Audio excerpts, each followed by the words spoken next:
May mga paaralang hindi lang kaalaman ang itinuturo, kundi pati mga lihim na natagal lang nakabaon sa kanilang mga pader.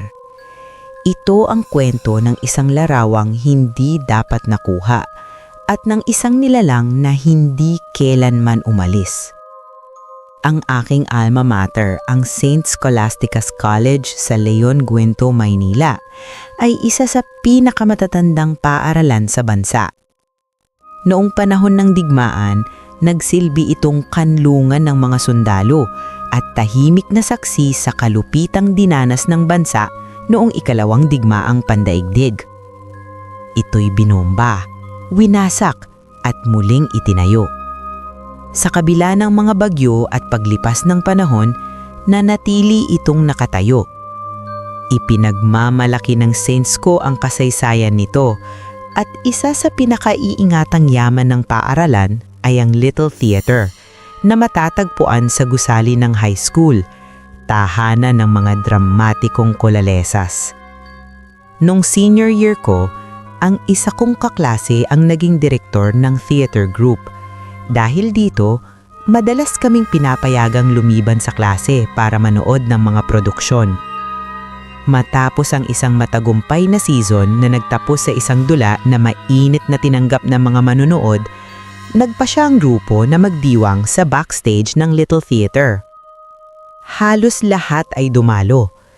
Siyempre, hindi nawala ang kuhaan ng litrato. Kaliwat kanan ng pitik ng kamera para maitala ang tagumpay ng gabi. Ngulit sa isang larawan, may naitala ring hindi imbitadong bisita. Nang ma-develop ang pelikula at ipinamigay ang mga litrato, isang larawan ang agad nagpaiba ng ihip ng hangin. Sa gitna ng dalawang babae, may makikitang hugis ng isang figura. Walang ulo, walang paa, ngulit malinaw ang suot na bestida. Malabo ang anyo, ngunit kitang-kita ang damit na tila nakabitin lamang sa hangin. May backlight ang figura at ang itsura nito'y hindi mula sa mundong ito. Halos kalahati ng populasyon ng Saintsco ang nakakita ng larawan. Lahat ng nakakita ay nagsabing nakaramdam sila ng matinding kilabot. Sinubukan naming hanapan ng lohikal na paliwanag, baka ilaw lang, anino, o trick ng kamera. Pinalaki pa namin ang larawan. Ngunit imbes na linawin ng misteryo, lalo lamang itong naging nakakatakot. Bagamat hindi mukhang agresibo ang figura, iisa ang pakiramdam ng lahat, malalim na paghihirap. Parang may dala itong bigat na hindi maipaliwanag. Dahil sa takot, ipinabasbasan ng theater group ang Little Theater. Iyon na ang huling dula na napanood ko roon. Kalaunan, humupang usap-usapan at nakapagtapos ang batch namin ng walang iba pang insidente.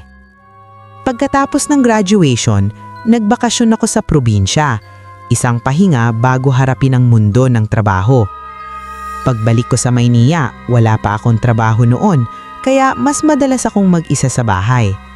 Isang hapon habang nagsiesta ako, nagkaroon ako ng isang kakaibang panaginip. Napanaginipan ko ang figura sa litrato.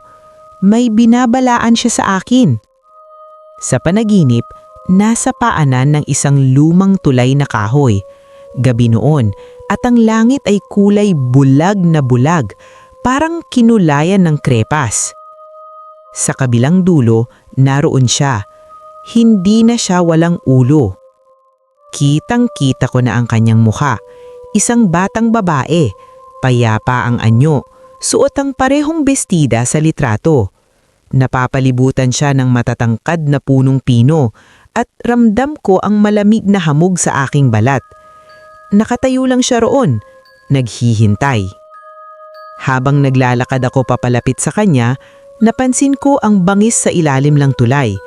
Ayokong tumingin pababa. Tinutok ko ang mata ko sa bawat hakbang hanggang sa makarating ako sa kanyang tabi. Hindi ko na malinaw na maalala ang lahat ng sinabi niya, Marami siyang ipinaliwanag at mariin niyang akong pinagbawalan na pumunta sa isang seminar tungkol sa Hindu teachings na bala kong alunan. Bigla akong nagising, hinihingal, mabilis ang tibok ng puso.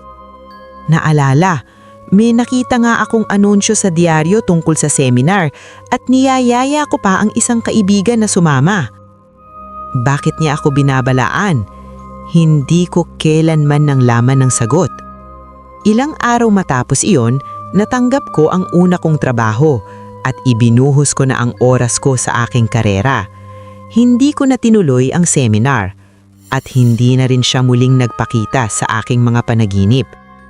Hanggang sa ngayon, hindi ko alam kung sino siya o kung ano ang iniligtas niya sa akin. Ngunit minsan, sapat na ang babala kahit hindi na ipaliwanag ang rason.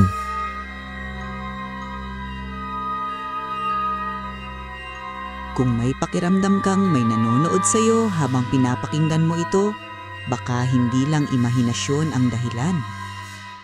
Mag-comment sa ibaba mga habituin at ibahagi ang inyong kwento. Baka kayo na ang susunod na ma-feature sa aking YouTube channel. Huwag kalimutang mag-like, mag-subscribe at i-hit ang notification bell para sa mas marami pang nakakakilabot na kwento na hango sa totoong pangyayari. Maraming salamat.